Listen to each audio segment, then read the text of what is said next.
mga sisilab! Kumusta? So for today's video, ay ang ingay ng airplane. Tapos umuulan pa. Anyway, for today's video, i-share ko sa inyo yung quick recipe and healthy para sa mga bata.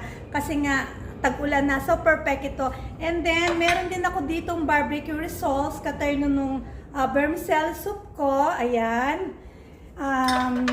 Please don't forget to like, comment, subscribe, and share, and hit the notification bell dahil marami po akong ma-share sa inyo. And by the way, bago ko i-upload tong recipe na to, i-upload ko muna yung DIY na ginawa ko para sa mga mamis. Alam ko ang dami naghihintay dyan.